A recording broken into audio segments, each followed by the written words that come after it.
നമസ്കാരം, പുതിയൊരു വീഡിയോയിലേക്ക് സ്വാഗതം. ഇന്നത്തെ വീഡിയോ നമ്മൾ നോക്കുന്നത് റെയിൽവേയിലേക്കുള്ള പുതിയ വേക്കൻസിയാണ്. റെയിൽവേയിൽ അസിസ്റ്റന്റ് ലോക്കോ പൈലറ്റിൻ്റെ പുതിയ വേക്കൻസി വന്നിട്ടുണ്ട്. 2025 വേക്കൻസിയാണ്. അസിസ്റ്റന്റ് ലോക്കോ പൈലറ്റിൻ്റെ 9,900 വേക്കൻസിയാണ് വന്നിട്ടുള്ളത്. 18 മുതൽ 30 വയസ്സ് വരെയുള്ളവർക്കാണ് ഇത് അപേക്ഷിക്കാൻ പറ്റുന്നത്. OBCക്കും SC/STക്കും അവരുടേതായ വയസ്സുള്ളത് ലഭിക്കുന്നതായിരിക്കും. പേ ലെവൽ 2 വരുന്നതാണ്. ബേസിക് പേ 19,900 ആണ്. സ്റ്റാർട്ടിംഗ് സാലറി ഏകദേശം 35 അടുത്ത് കിട്ടുന്നതായിരിക്കും. മെഡിക്കൽ സ്റ്റാൻഡേർഡ് A1 ആണ് ഇതിന് വേണ്ട വരുന്നത്. ഇതിന് ഓൺലൈൻ ആപ്ലിക്കേഷൻ സ്റ്റാർട്ടായിരിക്കും ഏപ്രിൽ 10 മുതൽ ഓൺലൈൻ ആപ്ലിക്കേഷൻ സ്റ്റാർട്ടാവുന്നതായിരിക്കും.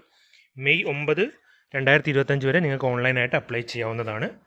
റെയിൽവേയുടെ RRBയുടെ സൈറ്റിലൂടെ നിങ്ങൾക്ക് അപ്ലൈ ചെയ്യാവുന്നതാണ്. ഈ 9,900 വേക്കൻസികളിൽ സദേൺ റെയിൽവേ, കേരളം ഉൾപ്പെടുന്ന സദേൺ റെയിൽവേയിൽ ഏകദേശം 510 വേക്കൻസീസ് ആണുള്ളത്.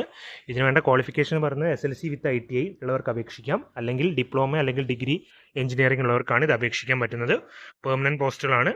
അപ്പോൾ ഏപ്രിൽ 10 മുതൽ നിങ്ങൾക്ക് ഓൺലൈനായിട്ട് ഇത് അപ്ലൈ ചെയ്യാവുന്നതാണ്. ഈ വീഡിയോ യൂസ്ഫുൾ ആണെങ്കിൽ ലൈക്ക് ചെയ്യുക.